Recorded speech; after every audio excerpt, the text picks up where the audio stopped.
The definition to me of content marketing is just answering questions that your target demographic have about who you are, what you do, and your industry.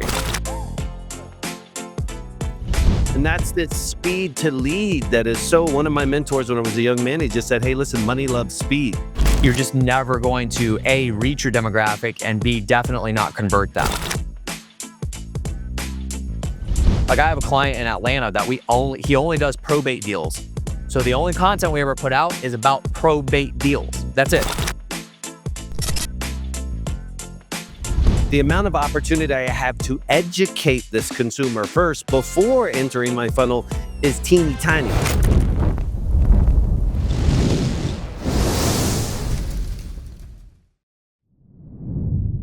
All right, guys, welcome to the Leads to Deals podcast, where we're going to talk about everything from leads to deals and everything we talk about leads to deals. You're here because you're obsessed with leveling up, dominating sales, mastering persuasion, and skyrocketing your financial success. We got a true strategic marketer on the Leads to Deals podcast today, Josh Culler. He's the founder of an industry powerhouse media and lead gen company that he personally founded called Culler Media, has a couple of amazing podcasts. He's studied under some of the greatest mind that this industry has ever known, and he's one of the best to leverage content marketing into leads and deals in the REI space. Welcome to the podcast, Josh Culler. Scott, man, I'm excited. That was a banger intro. I appreciate that. That was good stuff. I feel hyped now. I'm ready. Great. We set the stage, man. It leads. You know, you're the leads guy, and this is a leads podcast, leads and sales. So I want to hop right into it on leads, man. We're both kind of REI or REI adjacent in our marketing companies, and I want to provide extreme value. So let's say I already know this industry, and I'm getting started out. What's your opinion? If you only had $3,000, and I'm just picking this arbitrary number, to pour into a marketing channel, what are you instructing people to do first? All right, so here's what I'm gonna do, Scott, because I focus specifically niched in the organic content space, and that's not just for coaches. I mean, so, platforms like what you have, I've seen, guys like Brent Daniels and Jamil on the show and that sort of thing. And those guys are influencers. They also have active businesses. So I'm just gonna give it from that scope because truth be told, and I have a podcast, we'll plug this later, but I have a podcast specifically about marketing and real estate investing, like in the active business. And every guest I've ever had on had a different answer to the question that you'd have, which I'm sure you get the same thing, right? So I'm gonna give it from my scope, right? So the first thing that I would do, let's say that I can take that $3,000 and maybe I can invest it into like a team member as opposed to just like spending it straight on marketing. Because there's a lot of marketing that you can do that. So when we look at marketing, you could either spend time, you could spend money. You could spend both if you wanted to, but when early on, a lot of what we do, bootstrapping is going to be spending our time in marketing, driving for dollars, making relationships with other wholesalers, realtors, making relationships with the other side of it, and the buyers themselves. That maybe if you're going to wholesale, making relationships with the people who are actually going to buy your property from you. So I would invest as much time as I possibly could in generating awareness of who I am, what I do, which is I buy deals, right, in my market. So I'd go out, maybe the 3K, I'd spend $1,000 to $1,500 on, for my scope again, would be some camera gear, a mic, go start shooting some content specifically about who you are, what you do, and invest as much of that time as you can and post a couple times a day, a week, and just be really aggressive with getting the word out of who you are. Because that's ultimately, when we start our marketing just from scratch, that's what we're doing anyways. We're getting out there as much as we can so that our proper audience knows who we are and knows how they can work with us. So that's where I would start. Yeah, so it's like awareness marketing. Like your primary objective is letting the marketplace know that you even exist. And so for your methodology, which is obviously like the newer way of doing things, right? Like you're not saying, hey, go drop a couple of postcards and let's hope you get a couple of phone calls. You're trying to create something evergreen. You're advising people to have something so that way they have eyes on them. But if you have something for them to look at, you still need traffic. And so what are you suggesting, again, just for the newbies who are like, yeah, dude, that's cool. Matter of fact, I got a great phone, or I have great cameras. I have great this. I feel comfortable on camera. Like once we've created some content, what are the initial steps for us to get traffic to that content, or how are they disseminating their content out to friends and family or whoever first? If the question is a lot more geared around like the paid traffic, because like again, what I specialize specifically in the organic side, right? And the paid traffic is advertising. So you do advertising, right? So yes, obviously you can start picking up the phone. That's where it's like, you may spend some amount of money on like a phone system or whatever, but mostly you're going to spending your time on that while you're cold calling and that sort of thing. I'm not an expert in that, but I would say because I've done it before and I've been in this industry for 13 years, cold calling, like that's going to be probably the best bang for your buck in addition to what I talked about, because you're going to be able to spend a little bit of money on the platform itself, then start calling. That's where I would even say like maybe even make your first hire as a lead manager or something like that, a virtual assistant that you're working with that can consistently follow up with leads. Maybe we don't have leads coming in right now. So the purpose is going to be, getting out in front of people as much as you can, like I said earlier, but then just getting data. So spending money on data to maybe do some mail drops, maybe make some calls, maybe send them some text blasts. And, just it's again, it's literally that's kind of footwork marketing. So you're just really trying to get us in front of as many potential customers as possible is ultimately what it comes down to. So Yeah, but let's talk about what you said, because I really like your advice. You're like, and by the way, I've asked this question, and I've never gotten that answer, which is actually, hey, let's start recording some content. Let's start kind of creating and curating our own persona, if you will. But I can throw that into the abyss. So how am I getting seen? How are you instructing somebody who's like, yes, man, I'm cool. I want to do the organic. I know it's going to be a little bit of a long tail. So in other words, I'm going to put in some work before I see. It's not just going to be a knee-jerk response. But what are they doing to ultimately get eyeballs on what you've instructed them to record? great question. And first of all, I'll say again, I'm gonna go back and say that's just my scope. That's like Sure. because it's in my expertise. Like Yeah, if you get yeah. somebody like Brent Daniels on here, he's gonna give you a whole different GTP, perspective because baby. he's in that kind of thing. So that's just from my scope and what I'm never gonna talk about things I'm not an expert in. So that's why Sure. I'm an expert in. So in order to get the principle of content marketing and social media, just organic stuff, and even if you even tail it off into marketing as a whole. So if you're gonna run, say, PPC, or you're gonna do Facebook ads, or anything that would essentially have your branding to get put in front of an audience. The definition to me of content marketing is just answering questions that your target demographic have about who you are, what you do, and your industry. So while we go into creating content, we just have to assume that the person that's going to be viewing this piece of content, whether it's a video, a post, or whatever it is, or even let's just say it's a postcard, we have to have the assumption that they have no idea who we are, and they have no idea what we do, and they have no idea about our industry. Being in this as long as I have, talked to thousands of leads over the last, decade, I can tell you one thing. While we think that some of the things that we do are very simple as real estate investors, the people on the other end of the line have no clue who we are and what we do. So I might drop like, yeah, we can buy it as is, cash offer, close within 7 days. We could say all that, but is that what they truly need? So we have to stitch what their needs are in our marketing message to them directly and create some relevance there, right? And you do that by knowing your audience, right? You do that by knowing your demographic as well as you possibly can. But some sellers don't want to be out in 7 days. Some sellers, they're fine with as is, but maybe they have no idea what cash offer is. So then you put a video out that explains like, when a real estate investor says cash offer to you, what does that actually mean? And you're debunking a question that they're going to ask anyway, because out of the hundreds and thousands of leads I've ever talked to over my career, anytime you drop the phrase or the jargon of cash offer, people are like, what does that mean?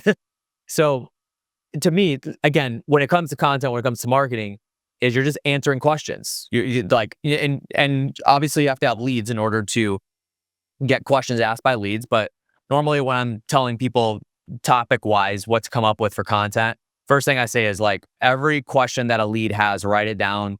And then, that's a video. That's something you're putting out there because that's hard factual data of what they're asking. And another trick, I actually did this live on Brent Daniels, the Wholesaling Inc. podcast live. But if you open up ChatGPT, let's say you don't have a website, but you know who your competitors are. So assumption, you just started. Go search out your competitors in your local market. I'm from right outside Chicago, so I'm going to go look up the top 3 to 5 real estate investors in the Chicagoland region. I'm going to go to their website, copy their website URL, go over to ChatGPT, and I'm going to say, I need 25, 50, 100, however many topics of content that you need. Say, I need 25 topics for social media content that I could put out based on the content from my competitors' websites. And then hit enter, it's going to give you a bunch of topics that you could factually make content on, because this is what type of content the competitor is putting out. Now, obviously, it needs to be tailored to you and your messaging and your answering and that sort of thing. But that's ultimately the way that you get seen, because it's a show and tell conversation. You're not just like showing. I use this example all the time, Scott. It's like when you're in, middle school or grade school, you could tell me growing up, it was like a BB gun or a paintball gun or something like that. And you could tell all your friends about it and say, like, yeah, I got this for Christmas, or I got this for my birthday. But until it's actually shown. So it's like every week during show and tell is always the highlight, because I could bring in that thing that I was talking about all week and actually prove and show everybody that I did. So I did have it. And so as a real estate investor, put yourself in the environment, like go out to properties, do video there, and show and talk about what you do. Yeah, I think that some people underappreciate the synergy between paid and organic. And for me, this is just my opinion after X amount of years in all the different verticals, but organic was always my reputation management savior, because they would come in through any channel. It could be TV, it could be radio, it could be PPC.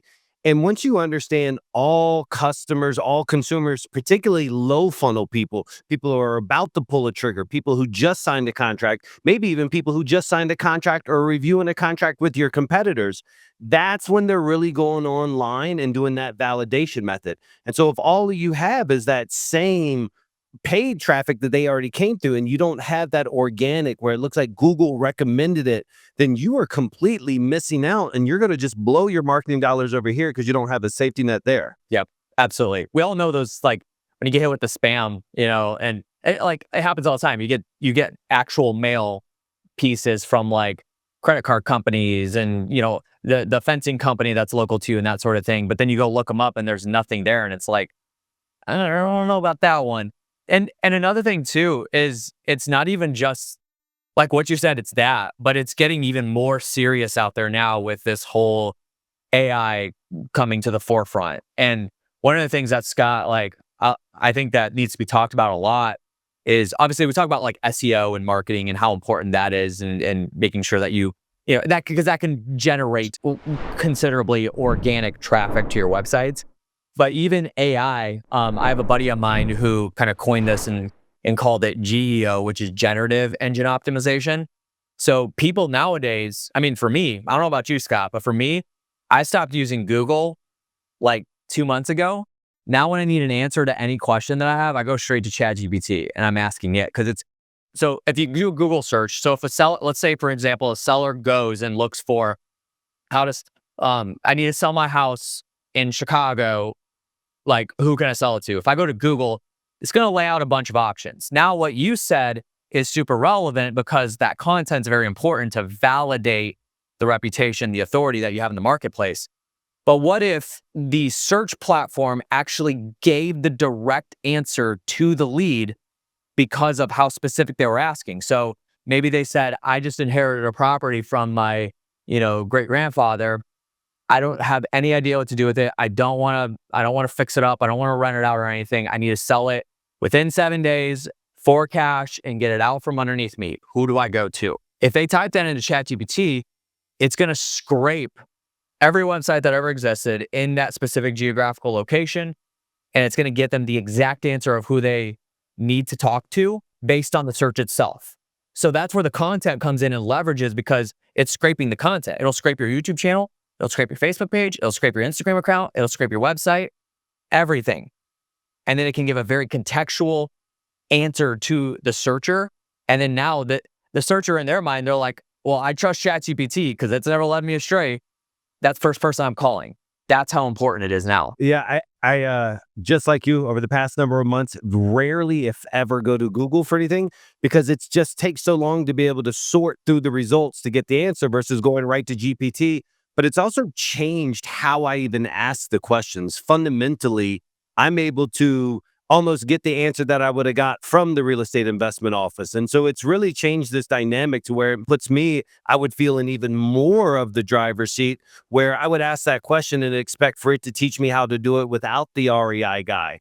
And so it's very unique that it's like it's taking things to another level. I look at it as almost like not generational, but That's what I like to call, and actually you brought up a conversation I haven't had in quite some time. That's actually what I would call content engine optimization. So what you just explained, people been doing that on YouTube for a decade, right? So like instead of, you know, calling into a mechanic or, you know, going to Google directly and saying, how do I change a tire on my Jeep Wrangler? I'm just going to go straight to YouTube and have a visual video show me how to change the tire, right? So it's the same concept, but just now applied to these social platforms. And the concept of that's like, well, now you know, it's more important than ever to invest into actual organic content for the reasons we're talking about, because sellers are asking questions. They are going to online searches, whether it be YouTube, whether it be Google, whether it be ChatGPT, Gemini within Google. You know, they're going these places to look for answers to their questions. And if you don't have content up, then the platforms aren't going to pull up you as a reliable source to reach out to. That's ultimately what it comes down to. So then now you're a one-legged stool, only sending out direct mail or only sending out, you know, text blasts or only cold calling. You have to have multiple layers to your authority and credibility in the marketplace, or you fall flat on your face when it comes down to it. Yeah. I really want to dig in on one of my favorite topics, which is reputation management. Because I've been in multiple industries where like you just get slaughtered, or more importantly, you have a rescission window in your product where you have to babysit these people while they're not in your presence for 3 days or 7 days, depending on the state or federal guidelines of whatever product it is, Josh.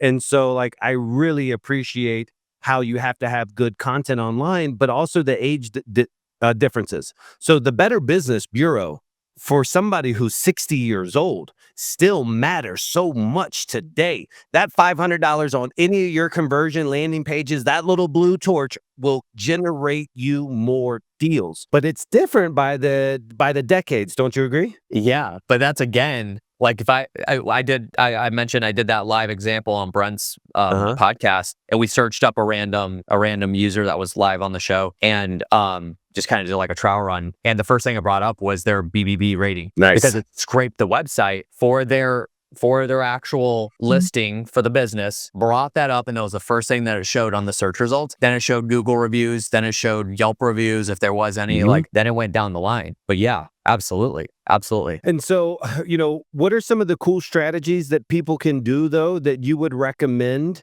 to own more of that real estate in the search results for people who are still going to the traditional Google methodology? When somebody types in like home buying Orlando reviews or ABC home buyer reviews, what are some of the tactics that you can share with us to own your own either brand plus reviews, your competitor brand plus reviews, or just general reviews? General reviews. So that's where you have to be a little bit more active, right? Because regardless of how good of a situation let me back it up. Let me give a very relatable example here.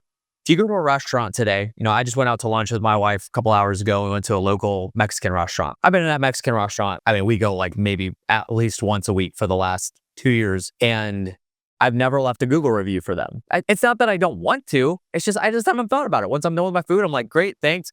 My thank you was giving a good tip and walking away. But the second that they screw up my order or there's some hair in my food or something like that, what's the first thing I'm doing? I'm going to Google to leave a review, Yeah. right? Regardless of the amount of great, you know, the amount of great experiences I've had with them. Now, me, I have a little bit more grace, but that's your typical human being. The second that something negative happens, they're going to go let everybody know about it. If they were to ever ask me and say, hey, here's a QR code on this card, can you scan that real quick and just leave us a review? 100%, I'm pulling my phone right there. Oh yeah, sure, absolutely. I love you guys. That's, you know, this has been great food like the whole 2 years that I've been coming here. Leave a review, going review, and then I'm walking away and I'm good. Now they got my review. We have to be a little bit more active when it comes to gaining those reviews from our customers, right? So if you have sellers, now here's the thing. The difference between like restaurant and home buying, the volume is drastically different, right? You might have, 50 to 100 people walk into a small Mexican restaurant per day, and you could get reviews from every one of those. So you can mount that very quickly, which tells me as a real estate investor, you have to be a whole lot more intentional about it. It's a bigger buying decision, selling decision, whatever you want to call it. It's a bigger transaction decision. And so you have to be a lot more intentional about getting that from your seller. Okay. You could do the whole route, Scott, of like, if you start something up and let's say you never created a Google My Business account and, you have a listing there. Do you have your friends and family go rate it, review it, all that kind of stuff? That's kind of obvious, whatever. Cool. Now, when our sellers are at the closing table, you need to have something teed up right there. In addition to it, I'm a advocate of like asking nicely, but hey, do you mind if I just get a quick review video of like your experience with us? This would help us a bunch. I know we've tried to, do our best to give you the best situation possible. So if you feel like we've served you well, do you mind if we just get a quick review from you on video? And then if you could just scan this code real quick and then leave a review for us, it'll take less than 5 minutes. Is that okay? Or you can even say, here's a $25 Applebee's gift card. Oh, of You course. can incentivize. And then the thing that I tell people, Scott, is when it comes to, and this is where it comes back into my world when it comes to content, when you're getting a testimonial, dude, please don't just say, okay, cameras rolling, tell me about your experience. You need to you got to have the assumption that these people that you're working with have never been on video before. And what do we know about people that have never been on video before is they freeze up, they don't know what to say, they stumble around, and ultimately the message gets lost. And it's like, well, who the hell is going to watch this? Regardless. So we need to have a little bit of not necessarily a script, but at least questions that we can ask and move people through it. It's like, you could go to ChatGPT to ask it to give you some questions, but the basics are like, if you could tell me the one great experience that you walked away with that the one need that we met, what was that and how did we serve that? Tee them up with good questions. Think about it. Be intentional, right? Before you come to that closing table, you can have a set of canned questions and then maybe curate it specifically to the person you're working with. But record 2, 3 to 5 minutes worth of video from them, move them along, make it comfortable for them. And then if you need to, sit in the video with them. Yes. If that makes them more comfortable, then right then and there, have them scan the QR code, get the review. Better Business Bureau review if possible, Google review definitely. Have them leave those reviews short and sweet. And you could even tell them copy and paste your answer into them. That's fine. It's not going to affect anything, right? So that's kind of the advice I would give, but be intentional is the overarching story here. Yeah, I agree. And another way to kind of hack it a little bit in regards to speed, but everybody you interact with on your way to that closing table is a great person to leave you a review. Your photo runner, your TC company, the guy that's doing your inspection, you want to be able to show very quickly how well you interact in the community, because your photo person's going to be like, always great to work with them, pays on time. Your inspector's going to say this. The titling company is going to write something like, we've helped them close so many deals, such a great company. And so it's really a way to build that like tertiary vibe around you and not just sellers only. Yeah, absolutely. I 100% agree with that. And it's like, I think too, Scott, it's like, and this seems like to me and you, this seems like such an elementary issue, but I think a lot of people get stumped on, like they're just afraid to ask. And it's like, look, there's things that we got to do. And this goes into another branch conversation, Scott, where people will be like, at some point they'll ask me, well, I'm a little bit of like, I'm not good on camera. Like I'm not very articulating, that sort of thing. Like I'm afraid to be on camera. That kind of stuff comes up. And I think just knowing you, the small amount of time that I have, that you would agree with this. In business, there's a lot of things that we do that we're very uncomfortable with that we have to do. And that might be one of them. So my tough love is suck it up and do it, or somebody else is going to. So yeah, and I think what people, it's whether it's ego or whatever it may be, what they underappreciate is that creates a little bit of authenticity that the seller can pick up on. This is not some slimy sales guy. This is actually a local guy. This isn't Wall Street's finest coming and taking houses. This is a guy that I would see at the grocery store. He's wearing a hoodie in the video. Oh, he's got shorts on, whatever it may be. And so I think a lot of people underappreciate the equity that you build by being a common man, particularly in your guys' industry. We're not doing $500,000 funded accounts, IRAs, and selling insurance policies, et cetera. We're buying people shitty homes. So I want to go back to the reputation side of it and tell me maybe some things that you've seen that are bad.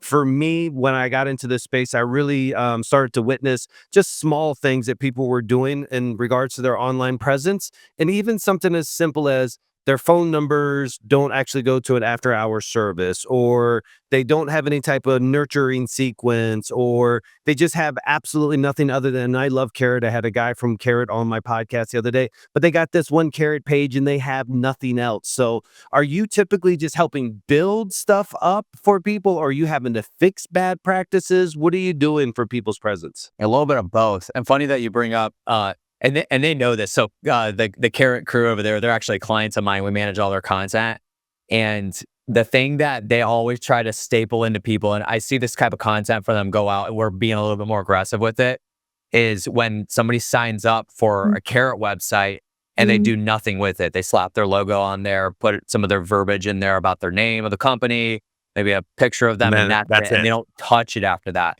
That's lazy marketing. You don't want to just be the guy that just slaps on, lipstick on a pig. Not necessarily that Carrot websites are bad, but theoretically, right? Like lipstick on a pig and then call it a day and say, all right, well, hope it works. And then throw your hands up. Like we have to be intentional with this kind of stuff. And it's not even necessarily that we need to be necessarily an expert in every realm of marketing. Cause like even me, like specifically some of the stuff that Scott was asking me, I'm like, well, I'm gonna give you my best shot at my answer, but I'm only gonna stay in my field, right? Because there's certain things that I do not operate in and I'm not I could be dangerous in it, but I'm not an expert in it, right? So I don't feel comfortable talking about it.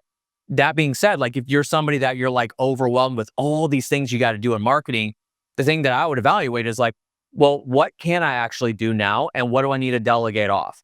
And that's where it gets into like branches out into, hiring, delegating, that kind of thing. But we're not gonna go into that right now. So back to your question specifically is I think when it comes to the type of marketing, type of content that you're going to be putting out, the number one thing, and I already mentioned this kind of earlier, but the number one word that you should be thinking about is relevance. I think the word relevance is a word that needs to be used a hell of a lot more inside of marketing explanations and content and advice. Because here's the thing. If I get marketed to a specific clothing brand, a specific car, a specific piece of technology or whatever it is, and it has no relevance to me, then the marketing dollar is going to be wasted. And what I mean by relevance is just like, does it meet the needs that I have or the wants or the desires that I have based on the product itself? If the answer is no, then don't market to me, right? And so we have to be extremely strategic about it. And the reason why I bring this conversation up in the first place is because we got to remember that when we're putting out any type of marketing, especially like content marketing, let's say we're leveraging it for SEO purposes, like video content. Like I have a client in Atlanta that he only does probate deals. So the only content we ever put out is about probate deals. That's it. Like reaching probate sellers in the Atlanta market. And he's going a little bit broad and starting to branch out into other geographical locations and other markets. But for time being, it's been Atlanta. So everything we do is built around the keywords of probate, inheritance, inheriting a property, and Atlanta, like that geographical location. Because we're trying to create, if we think about like relevance to keywords, that's what we're trying to stitch together. It's like what type of keywords would describe the needs that my target demographic have and that I can offer and service them. That's what we're trying to get to. So if you're somebody that doesn't wholesale, but maybe you specifically buy rentals from wholesalers, maybe the marketing that you put out is like all about that, right? You're not just trying to generate leads and it depends on who you're marketing to. That's where I go back to like marketing 101, which gets overlooked a lot though, Scott, is like, I believe that you truly need to know your target demographic better than they know themselves. And if you don't, then that's your fault because all of that data and information is at the tip of our fingertips. So now you have to put in the legwork to find all that out, talk to enough people, have enough, grit and just experience in the field. Then you'll start to put those pieces together, craft your marketing, curate it to that demographic. And if you don't have relevance points, then you're just never going to A, reach your demographic, and B, definitely not convert them. So one last example that I'll give here, and I'll shut up about this, but I look at relevance that my illustration of this is, let's say you have two islands. One is where your customer is, one is where you are. Okay. There's a river that's flowing in between those two islands, a fast flowing river. And what we're going to imagine is that that river is all the other marketing that they get hit with along the way of their needs. So that typical, you're a wholesaler and then you go meet with a motivated seller and they have a stack of 20 postcards on their counter sifting through it, but they happen to call you. That's the river. That's what we're looking at right now. All the ads, all the social media content, all of it. What we have to do is do our best to build a bridge, which to me, the bridge equals the relevance from our island over to theirs, not the other way around. We're not trying to get this twisted and go backwards. We're trying to build from us out to them and extend our hand and our invitation and say, I know you. I know your needs. I know you so well. Here's all the answers to your questions. I can help you come this way. Now, it's almost, imagine, I should use the analogy of like a rope bridge. Like you're kind of helping them along the way because they're a little scared, they're a little timid. They're kind of like, I don't know. And you're thinking like, no, come on, it's all right. Like we got you. We could close as is. We can, pay you within 7 days. We can help you move out. Like there's all those things that now you're in the sales process, right? Which is your world. And then we get them to our island. Now they're safe, secure, sound. We close the deal. That's the illustration I would give when it comes to relevance. And that's just especially with content marketing and social media, but definitely in, every phase of marketing that you do. So let's talk about that river. So I'll tell you a quick story, Josh. In one of my previous industries, I ended up getting on the phone with the 80-pound gorilla, like 100% biggest top dog. And he's laying into me over the phone and he's like, F you and all this stuff. He said, and I loved it. He said, what you're doing is parasitic marketing, blah, blah, blah. And he laid into me, ultimately invited me out to his house over on Catalina Island in California. And he had koi fish flowing through the house. And I'm like, all right, this guy. But the reason why he said parasitic marketing is because we were experts on the organic level of making sure we popped up when his river was flowing, that we would always pop up when they were either looking for their phone number, they were looking for their review, they were looking for their address, they were looking for anything related to that river, because most of the times they had spent so much on TV. Like we were small guys at that time. We couldn't afford TV. We couldn't afford radio. We couldn't afford to spend hundreds of thousands of dollars in a month. So we would piggyback off of their spend, capturing the organic and paid, obviously, but capturing the organic and paid. I really want to dial in on it because I think there's so much room in this space if you have the cojones to go after the open doors of this world. Do you ever recommend writing an article on open door reviews or one of these other power players in your market reviews and owning some of that traffic, competitor based?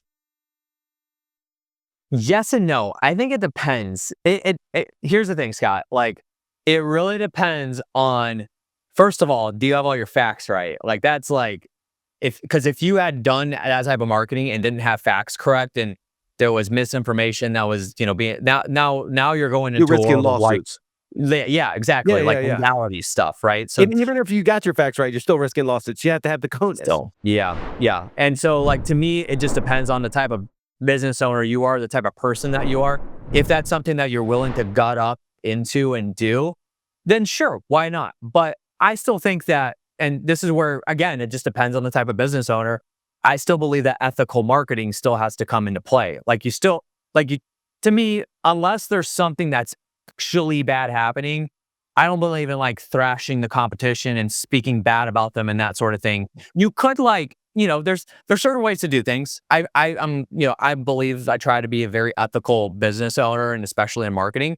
So a lot of what I do is not even just trying to look at what other competitors are doing and then, or maybe not even like, because like what you said, you may have been at one level and then this big gorilla was like at this level. So to me, it's like any business is not always going to serve every single person in a demographic. So to me, I'm going to try to find those people that want the homegrown, like local guy that's not nationwide, that's specifically servicing them as intentionally as possible. Because I will tell you, like, I also know several guys that are very, very local and they're known locally and they only do like maybe 60 to 100 deals a year, but revenue wise, they juice out like 10 times the amount of some of these guys that are doing 500 deals a year across the country. So that kind of conversation has to come up. But when it comes to marketing, sure, you could do that kind of stuff. I still say lead with ethics. However, it's one of those things. It's kind of like, yeah, sure, open the door, but I would focus more on my demographic more than the competitors, in my opinion. So Yeah, take I that for love what it that, is. and I appreciate that. I think it's also conviction based. Like you It can't is. go out Yeah, there and talk about open door if you don't truly believe that you're a better process than open door. absolutely. That one of Yeah. your key factors, the DNA of your company, is you're not going to pad in additional fees into the contract, and you're not going to, go back to renegotiate later or whatever. We all know how some of these bigger guys treat the small customer. So Yeah. if you're willing to stand behind it, you have the ability and perhaps to position yourself in the marketplace as such. And Oh, that's a good point, Scott. So, like, specifically what you sure. said there, I may not specifically say open door, like in Exactly. my marketing, Yep. I might not say, like, have you talked to open door? Like, they do all these things. Just mention the symptoms. Just say, like, in your marketing, hey, we're local cash buyer. We buy properties from people all over the region here, and we don't go back and negotiate. We do close on every deal. Like, talk about symptoms and then bring those to the surface. Imagine it as like you're bringing it to the surface and you're cutting it down, bringing it to the surface, cutting it down, and you're just answering those concerns and those questions in the seller's head at every given point that you can. And I would even consider, Scott, doing specific content or videos on that one symptom so that they may look up because they may be in fact finding mode. They may be thinking, like, they may be actually going to Google and searching open door, just went back to renegotiate my deal. What do I do? Your video pops up that says, what do you do when a buyer is going back to negotiate your deal? And now you have the leverage, right? They trust you now. So something to think about, but it's a good point for sure. So I said in the beginning, it's like a long tail. I look at like from a lead conversion, all marketing channels have longer tails. What I find is from a campaign perspective, they also have longer tails until they start kicking in, until you can get them dialed in. And my perception of organic is it has one of the shortest lead conversion, which is everything that you want. From the moment that bad boy hits your CRM, you're locking it up like it's a TV lead, which is also known as having one of the shortest conversions. But on the other side, similar to TV, and there's probably some parallels here that you could discuss, but similar to TV, it takes a while for a lot of organic to get into place, or it takes a while for a lot of impressions, if we're comparing it to the TV, to finally kick through where it comes in. So walk me through your perception of this, where like campaigns take long, but the leads go fast. Yeah, totally.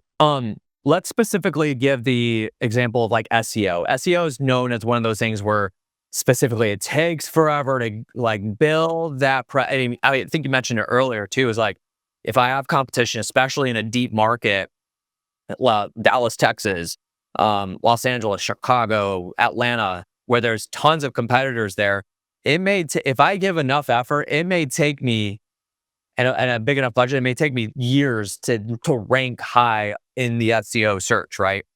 So that being said, once I get there, now I'm focused on making sure that I retain it, of course.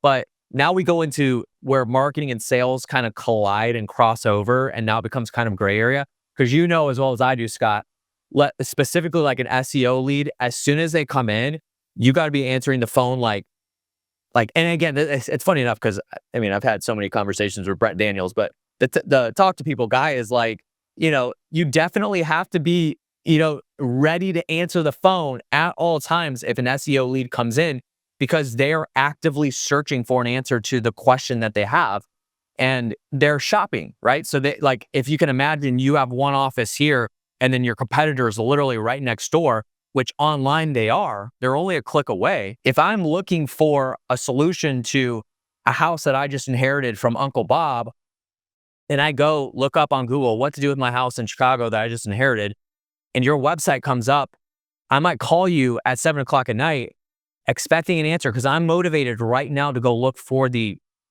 answer to my question. If you're not ready to answer, you don't have somebody on the phone, guess what I'm doing? I'm going right next door. I'm walking out your office. I'm going right next door to the next one, clicking off your website, clicking on the next one, and then calling that person. And essentially, sometimes the first person that answers the phone gets the leverage, right? So that's where it crosses into sales. And so that being said, is like, man, we have to make sure that our marketing is obviously leading to sales, but we have to make sure our sales are following up on our marketing. Because if they're not working hand in hand, you're gonna have a broken system. You're not gonna get like. It's funny enough. I see this all the time, Scott. I mean, I see the CG belt behind you, and Yeah. I've been in CG for 4 years, and I see this all the time where guys will get up and present and say like, I don't know what's going on. Like I'm spending so much money. Here's all the marketing channels I'm doing. And then someone will the room be like, well, what do your lead managers do? What's their time to, answer the phone or call back? And they're like, what's a lead manager? And so there's that kind of conversation where you really have to make sure that your marketing is in a place where you're not literally marketing yourself out of business, and you have the sales reinforcements to be able to pick up the phone and call those sellers back when they are motivated. Again, like somebody like, for cold calling, it's a completely different marketing strategy. We're trying to interrupt the lead while they're doing something else. They're not actively looking for a solution to a problem they had. They may not even know they have a problem. But the SEO lead, the content lead, like you said, the amount of time it takes to like develop the presence, but once they're ready to go, they're ready to go. And you better be ready to answer the phone and take care of them. So We could yeah. do a whole separate podcast about what we just talked about, the sales side. I Bro, I have yeah. seen Yeah. I've seen some things that blow my mind since I got into this vertical Mhm. in regards to how leads are treated. But I wanted to, what you said that made me I have flashbacks to when I was a kid, and this will probably age me a little bit. But I thought of AAA locksmith and Yeah. 4A locksmith and 5th A locksmith. And for the Yep. younger guys or people who don't even know, The the yellow reason why you would pages. you would Yeah. name your name like whatever A locksmith and then AA locksmith and AAA locksmith, and the Yep. yellow pages or the white pages the same way that he's talking about, because if A locksmith didn't answer, they were going directly to AA, and if AA didn't answer, they're going exactly to AAA locksmith. And that's the speed to lead that is so. One of my mentors when I was a young man, he just said, hey, listen, money loves speed. And that DNA has never left me in regards to like, okay, in all things that we do it fast. If somebody calls, boom, we're there and we want to be in the results, et cetera, et cetera. So it just made me think about how important it is to call that lead or to be there as soon as this organic lead comes in and pays off for you. Yeah, absolutely. And the job of organic marketing as a whole, not just social media, but as a whole, organic marketing is meant to curate and prime your lead up to be ready to talk to you on the phone. Like if you gotta be thinking, like if a motivated, the reason why we do a testimonial is to try to break down the barrier between us and the seller. So if a seller watches a testimonial and was like, that's the exact situation I'm in, let me give them a call. And if you answer the phone and you're rude or you're not really transparent or you just don't have a good system for like following up and that sort of thing, you're going to lose that lead. But it's so much easier to close them if you have those things in a row. Like you have those ducks in a row. You have, quick speed to lead, and you're actually answering the phone in a reasonable amount of time and calling them back if you miss the call, and then actually following up with them, actually following up with their needs, and then solving that problem for them. They're primed and ready because you've put the marketing out there. You put the hook with the bait on it in the river, and now they're caught onto it. They're ready to go. But if you aren't careful, you could lose that lead very quickly, and then they're gone. So So what I like about content marketing is very similar to what I like about cold call, but maybe for a unique reason. And that's that word curation, curate, like you said a minute ago, because unlike PPC, where I can type in sell my home fast, right? I buy that keyword. They're only going to see my headline at most, and then they're going to go to my website. And I hope that they click no matter what their intentions are. But that could be a realtor. It could be somebody who wants retail. The amount of opportunity I have to educate this consumer first before entering my funnel is teeny tiny. And on the cold call side, the reason why I like it so much is if my buy box is a 3-bedroom house that I love that's under 1,400 square feet, I can curate that buy box from my data set. And so I mhm. see these two funnels being like, okay, cool. If I have a lot of these leads and they're qualified and they've actually gone through my true customer journey, they should be pretty fired up, man. They should be exactly what it is I'm looking for. They know what I have to offer because they've absorbed my content in your case. Yeah, absolutely. Some of the best marketing strategies in the years that I've been doing this and in this space, they have organic and paid advertising working hand in hand with each other Exactly. with the same amount of effort. There's no like, oh, organic is just not click. It's just not. like views are down, my followers, like that's not what we're focused on. We're focused on generating leads and closing deals. So if you get a video that you put out that gets 100 views, and from the surface, everybody's like, well, that video sucked, but it brought you 2 leads and one of those closed for a $50,000 wholesale assignment. Well, that was a highly successful video. If we generate 100,000 views on a video and it got no leads, then it sucked. Like, that's not what we're here for. We're here to generate leads. Now, that objective is different for every single person. And sure, theoretically, the more people a video or a content or a piece of marketing gets in front of somebody, the higher likelihood you have of getting in front of the right person. But we need to be so solely focused on serving that one person and being as dialed in as possible. And it's just like, I truly believe in the years I've been in this, is that the riches are truly in the niches. Like, if you can focus on the exact customer that you want to serve and only serve them that marketing, then you will get the leads that you're looking for. The volume may not be through the roof, may not look sexy on a spreadsheet, but if we go deeper into the spreadsheet and the percentages are higher as opposed to lower, then it's like, okay, well, now we're in business. Now we're cooking, because we're actually focused on our marketing and generating the proper leads, the right audience, the right demographic, and actually conversions are going through the roof because we're doing that. So, Dude, we probably going to need to do this again and again, because no, something you Scott, I'm going to get you on my podcast to talk about this. So we're all we're right, doing cool. that. So what you're saying, I want to let everybody know, this is like advanced stuff to me, but it's advanced stuff that we think is obvious that other people don't do. I'll give you an example. I would wager 95% of every customer I've ever had for my call center services, if I ask them, hey man, what's the average year build house of all the contracts that you've ever done? They would have no clue. What's the average length of ownership? What's the average years back? What's the average disposition square footage? But these things, what you're saying, is your ideal avatar. So instead of creating this big thing where you're talking to this big audience, maybe you really only sell people 55 and older. Maybe you really only sell people who used to live in a 2-story that are now looking for a 1-story. Maybe you now can create your content around those people who the kids have left the house and you're struggling to maintain because of health, and going up the steps hurts the knees and it's too big of a house to maintain. And once you find that person, which is already there, you just got to look for it. Now you create content around that avatar, Right. and you can be dialed in. Absolutely. Absolutely. I love it, bro. All right. So real quick. So is YouTube like your main, like, if I'm starting out, am I creating, if I'm like, I'm going to follow you, I'm going to absorb your content, I'm really good. Are you kind of educating us more on how to place our stories through video medium? Is it more through website Oh, traffic? well, so it's organic content as a whole. So video is Okay. obviously a big primary focus of that. I mean, video, in my opinion, is the pinnacle of content and marketing in the world right now. And that could change. Like, it wasn't like that maybe 5, 6, 7, 8 years ago or whatever, but that's what we're focused on now. So yeah, like on my YouTube channel, I literally only put out content. So I have my podcast out, which we could talk about here in a second, but a lot of content I focus on is helping people get going on their content creation and generating, a specific strategy for that, as opposed to just randomly throwing spaghetti at a wall, recording videos and putting them out randomly. Like, we want to make sure we're doing it for a purpose and not wasting time and, throwing in the towel after a month and saying that this doesn't work, but realizing that we didn't do it right in the first place. So break it down for you. Yeah, my YouTube channel is the best place to find that kind of content.